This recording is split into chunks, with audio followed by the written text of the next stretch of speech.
দখলদার ইসরায়েলি বাহিনী এবং লেবানন পুরোদমে যুদ্ধ চলছে। জানিয়ে দেব হাতে থাকা সর্বশেষ আপডেট আন্তর্জাতিক সংবাদ। প্রথমেই সংবাদ শিরোনাম। ইসরায়েলের বিরুদ্ধে লড়াই চলবে, হাসান নাসরুল্লাহর হুমকি। এরপর জানিয়ে দিব গাজায় ইসরায়েলি কমান্ডো নিহত।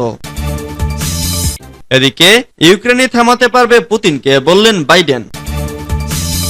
এরপর জানিয়ে দিব পশ্চিম তীরে বসতি সম্প্রসারণের নিন্দা জানালেন বিদায়ী ইসরায়েলি জেনারেল। আরও জানিয়ে দিব যুক্তরাষ্ট্রের পণ্যবাহী জাহাজে হামলা হুথির। সর্বশেষ জানিয়ে দিব সৌদিতে হামলার হুমকি, স্পর্শকাতর স্থানের ভিডিও প্রকাশ। এতক্ষণ শুনছিলেন সংবাদ শিরোনাম, এবারে বিস্তারিত। তবে অনুরোধ থাকবে ভিডিওটিতে একটি লাইক করবেন এবং কমেন্ট করে জানিয়ে দিবেন খুব শীঘ্রই দখলদার ইহুদিবাদী ইসরায়েল পৃথিবীর মানচিত্র থেকে মুছতে চলেছে। এ বিষয়ে আপনার মন্তব্য কি? ইসরায়েলের বিরুদ্ধে লড়াই চলবে, নাসরুল্লাহর হুমকি। লেবাননের সশস্ত্র গোষ্ঠী হিজবুল্লাহর মহাসচিব সায়েদ হাসান নাসরুল্লাহ বলেছেন, তার সংগঠন ফিলিস্তিনি জনগণের প্রতি সমর্থন দেওয়া থেকে কখনো পিছু হটবে না, বরং ইসরায়েলের বর্বর আগ্রাসন ও গণহত্যার বিরুদ্ধে প্রতিশোধমূলক হামলা অব্যাহত রাখবে। তিনি সুস্পষ্ট করে বলেন যে যতক্ষণ পর্যন্ত কাঙ্ক্ষিত লক্ষ্য অর্জিত না হবে ততক্ষণ ইসরায়েল বিরোধী এ লড়াই চলবে। মঙ্গলবার লেবাননের রাজধানী বৈরুতে চাহিয়া এলাকায় সায়েদ আশ সোহাদা কমপ্লেক্সে দেওয়া এক ভাষণে হাসান নাসরুল্লাহ ইসরায়েল বিরোধী লড়াই অব্যাহত রাখার এ অঙ্গীকার ব্যক্ত করেন।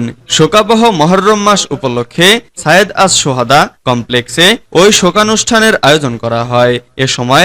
এ সময় হিজবুল্লাহর প্রধান বলেন, গত ৮ অক্টোবর থেকে হিজবুল্লাহ যোদ্ধারা ইসরায়েলের বিরুদ্ধে যে লড়াই শুরু করেছে তার কাঙ্ক্ষিত লক্ষ্য অর্জিত না হওয়া পর্যন্ত লড়াই বন্ধ হবে না। হিজবুল্লাহ কখনো ফিলিস্তিনপন্থী অবস্থান থেকে সরেও বসবে না। এক্ষেত্রে লেবাননের বিরুদ্ধে সর্বাত্মক যুদ্ধ চাপিয়ে দেওয়ার যে হুমকি দেওয়া হচ্ছে সেটাও বিবেচনায় নেবে না হিজবুল্লাহ।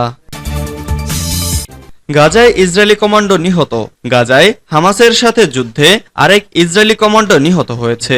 এ নিয়ে স্থলযুদ্ধে নিহত ইসরায়েলি সেনার সংখ্যা ৩২৭ জনে দাঁড়িয়েছে। বুধবার দেশটির সেনাবাহিনী ওই সেনার মৃত্যুর বিষয়টি নিশ্চিত করে। নিহত সেনা সার্জেন্ট ম্যাগলান ছিল কমান্ডো ইউনিটের সদস্য। তিনি তাল লাহাদ এলাকায় নিহত হন। টাইমস অব ইসরায়েলের খবরে বলা হয়, মঙ্গলবার বিকেলে গাজার তাল লাহাদ এলাকায় নিহত হন ম্যাগলান। সেখানে তারা ইউএনআরডব্লিউ এর সদর দফতরে অভিযান চালিয়েছিল।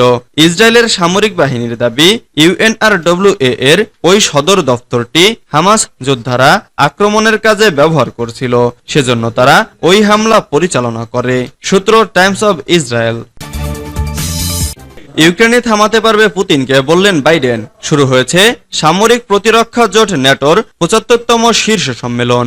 এতে রাশিয়ার আক্রমণের বিরুদ্ধে ইউক্রেনকে রক্ষার প্রতিশ্রুতি দিয়েছেন মার্কিন প্রেসিডেন্ট জো বাইডেন। তিনি বলেন, ইউক্রেনই পারবে পুতিনকে থামাতে, আর তাই হবে। বার্তা সংস্থা রয়টার্স জানায়, স্থানীয় সময় মঙ্গলবার ৯ জুলাই যুক্তরাষ্ট্রের ওয়াশিংটন ডিসির রোনাল্ড রেগান ইনস্টিটিউটে শুরু হয়েছে ন্যাটোর ৭৫তম শীর্ষ সম্মেলন। এতে উদ্বোধনী বক্তব্য দেন মার্কিন প্রেসিডেন্ট জো বাইডেন। এতে তিনি বলেন, পুতিন ইউক্রেনের সম্পূর্ণ ভূখণ্ড দখল করতে চান, ইউক্রেনকে মানচিত্র থেকে পুরোপুরি মুছে ফেলতে চান, কিন্তু এটি তিনি কিছুতেই হতে দেবেন না। পুতিনকে ইউক্রেনই পারে থামাতে, আর তাই হবে। এ সময় কোনো ভুল পদক্ষেপ না নেয়ার পরামর্শ দেন তিনি। এবারের সম্মেলনে নেতাদের মূল লক্ষ্য রাশিয়ার বিরুদ্ধে যুদ্ধে ইউক্রেনকে সমর্থন দেওয়া অব্যাহত রাখার জন্য কৌশল খুঁজে বের করা। পশ্চিম তীরে বসতি সম্প্রসারণের নিন্দা জানালেন বিদায়ী ইসরায়েলি জেনারেল। অধিকৃত পশ্চিম তীরে বসতি সম্প্রসারণের নিন্দা জানিয়েছেন বিদায়ী ইসরায়েলি জেনারেল ইহুদা ফক্স। তিনি তার বিদায়ী অনুষ্ঠানে এই নিন্দা জানান। গণমাধ্যমের প্রতিবেদনে বলা হয়, ইহুদা ফক্স বলেন, পশ্চিম তীরে ইসরায়েলি বসতি স্থাপনকারীরা জাতীয়তাবাদী অপরাধ করছে। তারা সহিংসতার মাধ্যমে ফিলিস্তিনিদের মনে ভয় ধরিয়ে দিচ্ছে, অথচ সেখানে অবস্থানরত ফিলিস্তিনিরা ইসরায়েলের জন্য কোনো হুমকি নয়। তিনি আরো বলেন, আমার দৃষ্টিতে ইহুদিবাদ আর ইহুদি ধর্ম এক নয়। অন্তত আমি আমার বাবা মা থেকে যে ধর্ম শিখেছি তার সাথে ইহুদিবাদের কোনো মিল নেই। এটি তাওরাত নির্দেশিত ইহুদিবাদ নয়, বরং এর মাধ্যমে শত্রুদের পথ অবলম্বন করা হচ্ছে। অক্টোবরে গাজায় ইসরায়েলের যুদ্ধ শুরু হওয়ার পর থেকে ইসরায়েলি বাহিনী এবং বসতি স্থাপনকারীরা অধিকৃত পশ্চিম তীরের ফিলিস্তিনি শহর ও গ্রামে অভিযান বাড়িয়েছে। ফিলিস্তিনি কর্মকর্তাদের মতে গত অক্টোবর থেকে অন্তত 553 ফিলিস্তিনি ইসরায়েলি বাহিনী এবং ভূখণ্ডে বসবাসকারীদের দ্বারা নিহত হয়েছেন। এছাড়া 9510 জনকে আটক করা হয়েছে। যুক্তরাষ্ট্রের পণ্যবাহী জাহাজে হামলা হুথির। আবারও যুক্তরাষ্ট্রের পণ্যবাহী জাহাজে হামলা করেছে ইয়েমেনের সশস্ত্র গোষ্ঠী হুথি। এক বক্তব্যে এমনটি দাবি করেন ইরান সমর্থিত গোষ্ঠীর মুখপাত্র ইয়াহিয়া সারে। খবর বার্তা সংস্থা এপির মঙ্গলবার 9 জুলাই আরব সাগরে বেশ কয়েকটি ব্যালিস্টিক ক্ষেপণাস্ত্র দিয়ে মার্কিন পণ্যবাহী জাহাজ মাইরস্কো সেন্টোসায় হামলা চালায় বিদ্রোহী গোষ্ঠীটি। এতে প্রাথমিকভাবে হতাহতের কোনো খবর পাওয়া না গেলেও ধারণা করা হচ্ছে বেশ ক্ষয়ক্ষতির মুখে পড়েছে জাহাজটি। একই সঙ্গে এডেন উপসাগরে আরও 2টি জাহাজে ড্রোন হামলার দাবি ইরান সমর্থন পুষ্ট গোষ্ঠীটির। এদিকে হুথিদের একটি ড্রোন ধ্বংসের দাবি করেছে যুক্তরাষ্ট্রের সেন্ট্রাল কমান্ড। সৌদিতে হামলার হুমকি, স্পর্শকাতর স্থানের ভিডিও প্রকাশ। সৌদি আরবে হামলার হুমকি দিয়েছে ইয়েমেনের বিদ্রোহী গোষ্ঠী হুথিরা। এমনকি গোষ্ঠীটি সৌদি আরবের কয়েকটি গুরুত্বপূর্ণ স্থাপনার ভিডিও প্রকাশ করেছে। মঙ্গলবার 9 জুলাই মিডল ইস্ট মনিটরের এক প্রতিবেদনে এ তথ্য জানানো হয়েছে।